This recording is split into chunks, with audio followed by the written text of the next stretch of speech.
Hello, and welcome back to a special E-Hermes electric adventure travel series. We are taking the Rivian R1S to the Casita Travel Trailer Factory in Rice, Texas, to pick up a new Casita Independence Deluxe, then down to Bryan, Texas to Casita Works, a fabricating shop that specializes in modifications to Casita trailers. After that, we're going to wander throughout Texas, Oklahoma, New Mexico, and we might even make a quick dash into Old Mexico. Then we'll be dropping Mrs. E-Hermes off at the Albuquerque airport, where she will be flying back to Northeast Ohio for a family commitment. I will then finish driving the Rivian and Casita back to Northeast Ohio. We will show you what it's like to travel, hike, camp, e-bike, and sightsee in a Casita, towed by a Rivian, and any special charging challenges we might encounter. So come along with us. Welcome back to E-Hermes, your electric adventure travel channel. Please remember to subscribe, hit the like button, and hit that bell button to be notified each time an episode of this series is uploaded. Hello, and welcome to episode 5 of our adventure picking up our Casita camper, having it modified, and now we're going to be using it. As you saw in our previous episodes, linked above, we picked up the camper and had some modifications made to it, and now we're really ready to start using it. Today we're going to have another new experience. We're going to a place called a Harvest Host. This is a local business, typically a winery, brewery, farm, sometimes churches. Can be pretty much anything that allows you to park for free. You're asked to spend $30 on purchases if they're a business, or make a contribution if it's a nonprofit like a church. We're going to a place called Whistlewind Ranch. It is a horse farm, but they also have some cattle. They say they sell meat and eggs and nuts and honey, I've read. So hopefully they have some steaks. We can get some steaks for either tonight or tomorrow night. So that's where we're on our way to. The first thing, we charged to 90% at the campground last night. That was really good. We're headed now to Ennis, Texas, to the Buc-ee's where the Tesla superchargers are. We'll charge up there, and then we'll use the truck to power the camper tonight because Harvest Hosts typically don't have any hookups. Here we are pulling up to our Harvest Host Whistlewind Ranch. I've read some reviews. They say they have a little log cabin. It's more like a log mansion. It's a pretty big size house. So we leave Whistlewind Ranch after spending a pleasant night's sleep. We also met Karen, one of the owners. We bought some ground beef, grass-fed only, from those very cows, perhaps. Well, obviously not from those cows, because it's already ground up and they're not. From cows just like that, though. Here's their house. Some more of the property, and then we were right against the fence line where the horses were. It was a very charming visit with her, and we were happy to meet a new person, and that's one of the things we like about Harvest Host so much, is you get to meet new people and see new experiences. But now it's time to leave and head to Oklahoma, to the Wichita Mountains National Wildlife Refuge. Here we go!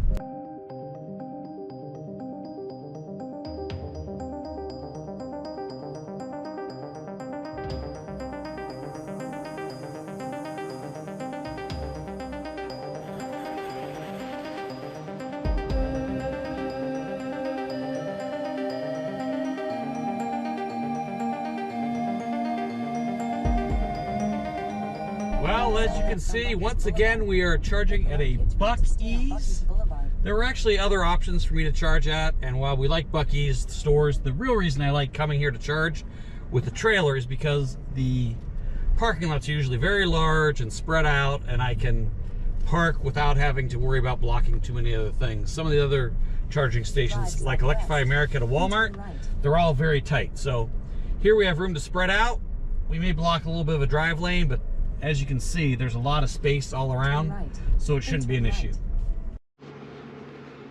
We arrived at Buc-ee's with 38% range. We drove 86 miles, average 1.6 miles per kilowatt hour.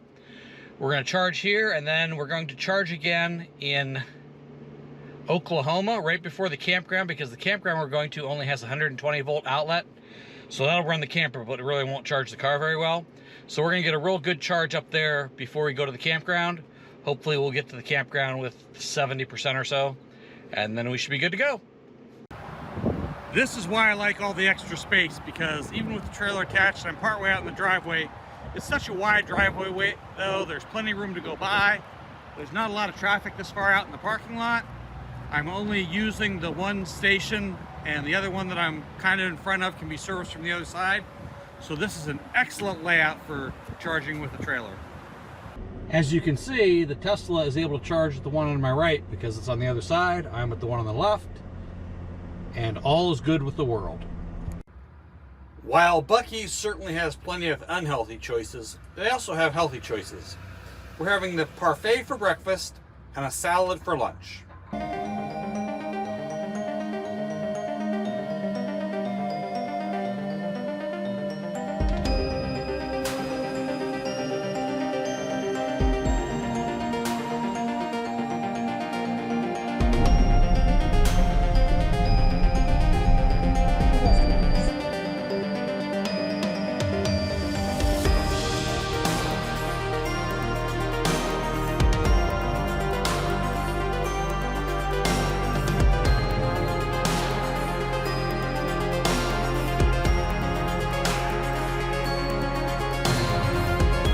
We are fighting a fearsome headwind, so bad that at 60 miles an hour I'm only getting 1.15 miles per kilowatt hour. So we are going to stop at the charger in Walters and see if we can get a little bit there. It's the same speed charger if it works, but I see a lot of reports that it's broken a lot. We're only 19 miles from the one I wanted to go to, but with this wind, I think prudence is the better part of valor. So we had a quick stop there. We added 10% to the battery. That'll give us some breathing room to get to Lawton, to the Francis Energy chargers there that they say are much better and much faster. This one was only 50 kW. The ones in Lawton are 200. So we're gonna go to Lawton, charge, like I say, pretty full because the campground we're going to only has 120 volt power. So we won't be able to charge the truck much for that. We'll charge the camper. I may sneak a few hours early in the morning when we don't need the air conditioning, but we'll have to see.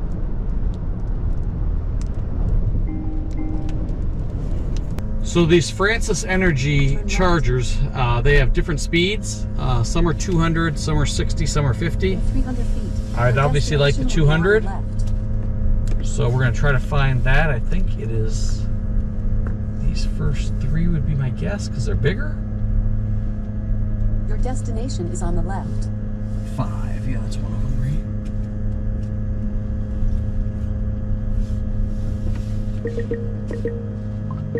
We're back here in our corner behind the Hilton Garden Inn. There's nobody really parked here. Yes, the trailer's sticking out and blocking it a little bit, but even if there were cars, one car could squeeze by there, so I think we're fine here. So in Lawton, we charged from 6 to 93%. Took about an hour and a half because I charged so high. It slows way down at the end as always. But now we have plenty to support the camping and the campground. So let's get to Wichita Mountains National Wildlife Refuge. Fort Sill Army Base is immediately to our right. There was just a sign along the roadway that said, "Caution, artillery shells may be fired over roadway." I'm not sure how you're supposed to avoid that, but we'll keep our eye out.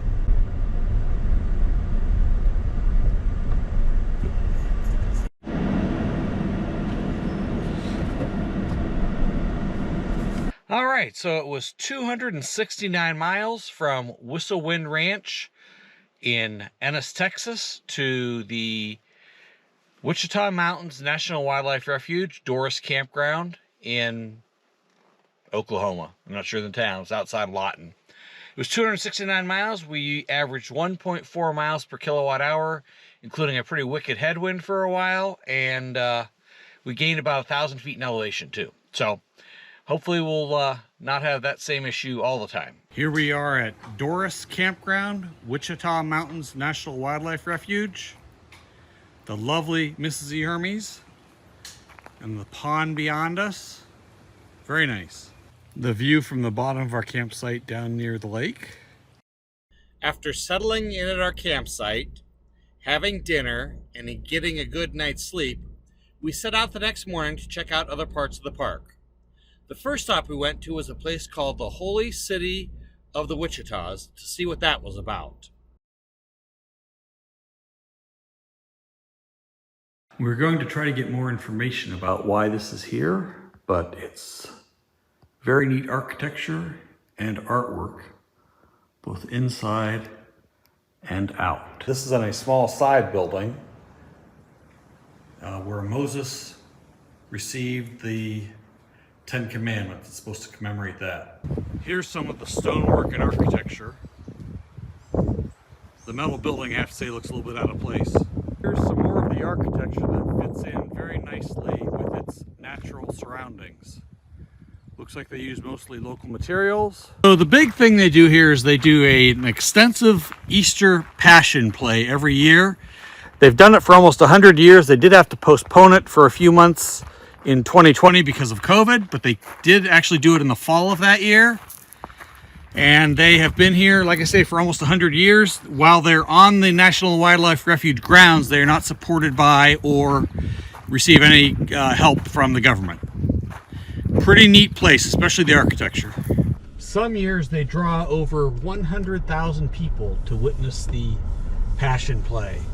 I'm going to put a link in the comments below to the Wikipedia page to better describe the history and what they do here and how long they've been doing it for and things like that. So go ahead and look that up. After lunch, we got on our Aventon e-bikes to go see the western part of the park. Here we are on the e-bikes, riding through the refuge. Both sides of the fence of the refuge. I'm not sure why the fence is there. It's more a wilderness area. The bison we saw earlier were over there. But the longhorn steers are everywhere. Hello, sir. Nice cud you got chewing there. Hey, little fella. And now, right from the handlebars, yes, we have a bison roaming. Actually, he's just standing, staring.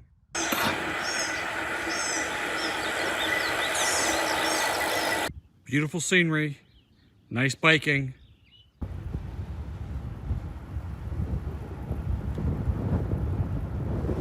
Oh, don't get up for me. No, no.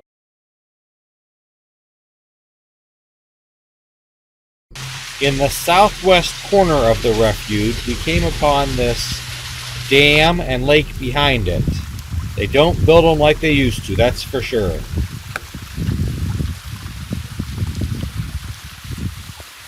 We certainly hope you've enjoyed this look at the Wichita Mountain National Wildlife Refuge and everything it has to offer, along with the drive to here from Ennis, Texas at Whistlewind Ranch.